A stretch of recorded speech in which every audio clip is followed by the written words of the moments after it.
scoot up to Franklin Island. Doesn't look like there's going to be any wind, so I'll have to motor all the way.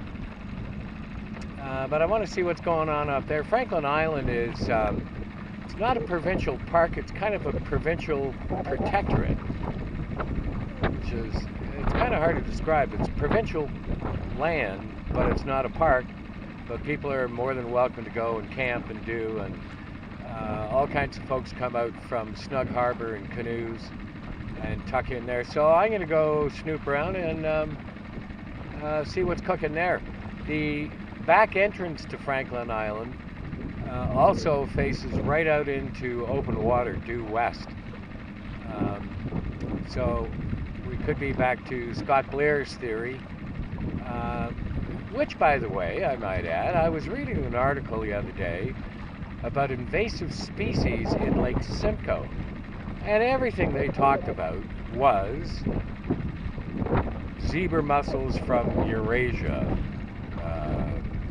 gamma mussels from Eurasia, something else wet, I can't figure out what it was, it looked like a big ball of wool from Eurasia. So this stuff obviously is coming in on ocean boats on their way to the lakehead.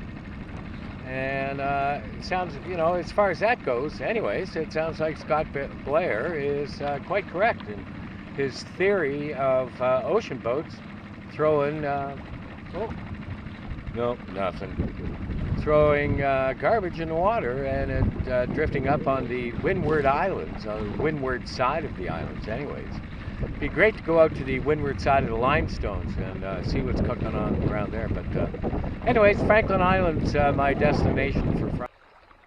Howdy, howdy. It's 10 past 2 on August, I don't know, 3 or 4. It's a Saturday. No, it's a Sunday of the long weekend, so must be 5, August 5. Son of a gun. Anyways, I'm looking straight out 19 miles, I'll spin around here, at the Western Islands that you can't see yet because they're too far away, called Curvature of the Earth. I'm actually on the north shore of Hope Island, and I just wanted to do kind of a bit of an experiment thing. Last week I was over at Indian Harbor, met with a number of the Land Trust people. You can probably see that there. And great folks. A couple of drinks, good conversation. A young fella named Scott Blair who's going to have a look at my old sailboat next weekend and give me some tips and whatnot. And we were discussing plastics on the beaches. And some of the folks were asking me what I'd found and where I'd found and that type of thing. And Scott came up with an interesting idea, which I'm going to test today. And that is, most of the plastic litter that I'm finding on the beaches are beaches that are exposed to the north or the northwest. So this particular spot is full of great big rocks and used to be great for walking the stones when the water was down. It will be again when the water goes down in another 4 or 5 years. Excuse me, itchy nose again. So I'm just going to have a walk through as far as I can walk through and just take a look and see if in fact his theory is correct. And I think so far what I've seen, I've only been here 5 minutes, it looks pretty correct to me, and I'm just going to show you here, just behind me. This is just a tiny little beach.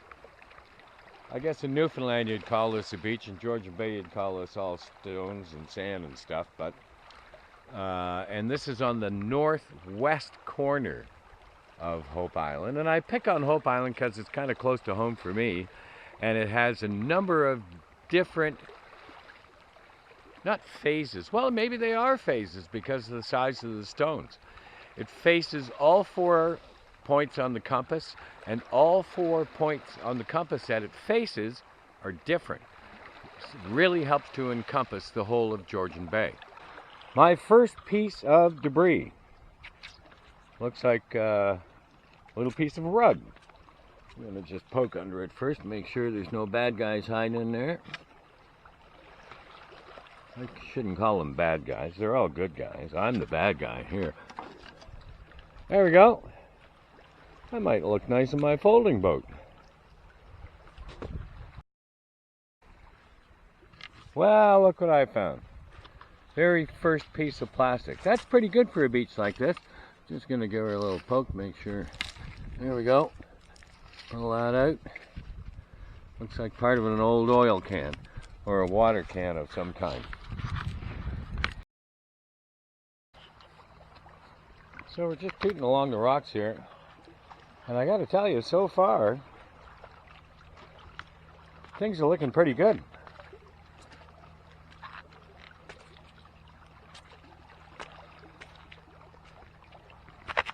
Whoa!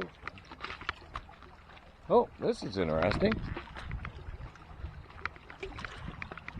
Piece of someone's dock. That's it though. No debris blowing up. No plastic. Literally. No plastic bags. It's been a few years since I walked out here. Excuse me. Last time I walked out here, I found a great fishing lure, bent over to pick it up, slipped and fell and stuck it in my hand, which is quite typically me. So I'm going to head around back the other way. That'd break him the neck here. That is a very cool stone. It's interesting, stones are like people. They're all stones, but every one of them is different. And they all seem to get along very well because they stay in the same place forever and ever and ever until they turn into sand. It is now 20 past 10. I'm probably 2/3 of the way to Harris Rock from Hope Island. And I'm just going to show you around here a little bit. It is magnificent out here. So I'm pretty much, you know what, I'm going to show you, I'm using Navionics to find my way in, just to try to be on the safe side. And it looks like so. I think you can see that. Maybe not, might be a little too dark. Probably a little too dark. Anyways, I'm out in the middle of nowhere. And should be able to see the Western Isles. You can just barely see the Western Islands. There's some pretty good mist to the west, as you can see. And I'll spin around to the east, and I can just barely see the shoreline way over there. There's the Watcher Islands to the southeast in the mist. Probably can't see it on this thing. What a magnificent day to be out in the middle of Georgian Bay. Let me put this back where it was, maybe, if I can. There we go. So I'm having a great sail on my little ship, Paddle Green, excuse me, itchy nose. But I think it was 1879 in November, which I would not be out in November on my little ship. The Wabano made its last journey from Collingwood to Parry Sound before all the ice came in, and it didn't make it. Wabano is probably the most famous of all the wrecks on Georgian Bay. It was built somewhere around 1835, 1840, and it sank in 1879. The captain was a young fella named George Burkett, or Burkett. Burkett, I think is probably the right way to do it. And he'd spent his whole life sailing the Great Lakes, sailing Georgian Bay. And this trip was his last of the season, so he's pretty anxious to get things done and over with. He'd sat in Collingwood waiting since, I think it was the 19th, waiting for a break in the weather. But the snow and the wind just kept coming and coming and coming.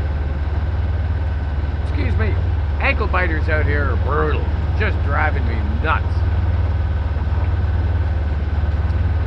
Finally, on the 21st, there was a bit of a break in the weather early in the morning, and he took off for Parry Sound from Collingwood.